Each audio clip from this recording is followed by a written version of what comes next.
سو دوزخ کے دروازوں میں داخل ہو جاؤ، ہمیشہ اس میں رہو گے، اب تکبر کرنے والوں کا برا ٹھکانہ ہے۔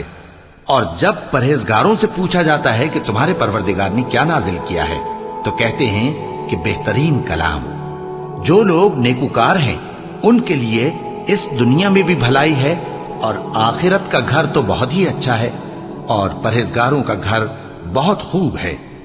وہ بہشت جاویدانی جن میں وہ داخل ہوں گے، ان کے نیچے نہریں بہہ رہی ہیں، وہاں جو چاہیں گے ان کے لیے میسر ہوگا۔ اللہ پرہیزگاروں کو ایسا ہی بدلہ دیتا ہے۔ ان کی کیفیت یہ ہے کہ جب فرشتے ان کی جانیں نکالنے لگتے ہیں اور یہ کفر و شرک سے پاک ہوتے ہیں تو سلام علیکم کہتے ہیں، اور کہتے ہیں کہ جو عمل تم کیا کرتے تھے ان کے بدلے میں بہشت میں داخل ہو جاؤ۔ کیا یہ کافر اس بات کے منتظر ہیں کہ فرشتے ان کے پاس جان نکالنے آئیں یا تمہارے پروردگار کا حکم عذاب آ پہنچے؟ اسی طرح ان لوگوں نے کیا تھا جو ان سے پہلے تھے، اور اللہ نے ان پر ظلم نہیں کیا بلکہ وہ خود اپنے آپ پر ظلم کرتے تھے۔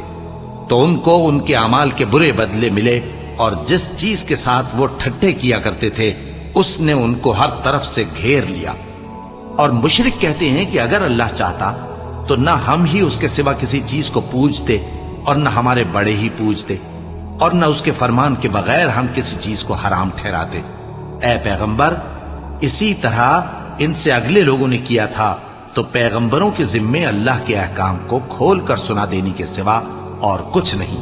اور ہم نے ہر امت میں کوئی پیغمبر بھیجا کہ اللہ ہی کی عبادت کرو اور بتوں کی پرستش سے اجتناب کرو۔ تو ان میں بعض ایسے ہیں جن کو اللہ نے ہدایت دی، اور بعض ایسے ہیں جن پر گمراہی ثابت ہوئی۔ سو زمین میں چل پھر کر دیکھ لو کہ جھٹلانے والوں کا انجام کیسا ہوا۔ اگر تم ان کفار کی ہدایت کے لیے بہت زیادہ خواہش رکھو، جس کو اللہ گمراہ رہنے دے اس کو وہ ہدایت نہیں دیا کرتا، اور ایسے لوگوں کا کوئی مددگار بھی نہیں ہوتا۔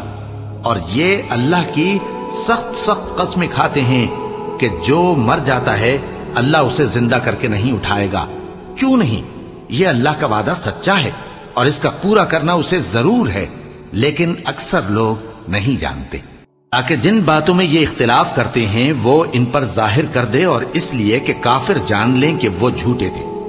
جب ہم کسی چیز کا ارادہ کرتے ہیں تو ہماری بات یہی ہوتی ہے کہ اس کو کہہ دیتے ہیں کہ ہو جا، تو وہ ہو جاتی ہے۔ اور جن لوگوں نے ظلم سہنے کے بعد اللہ کے لیے وطن چھوڑا، ہم ان کو دنیا میں اچھا ٹھکانہ دیں گے، اور آخرت کا اجر تو بہت بڑا ہے۔ کاش وہ اسے جانتے، یعنی وہ لوگ جو صبر کرتے ہیں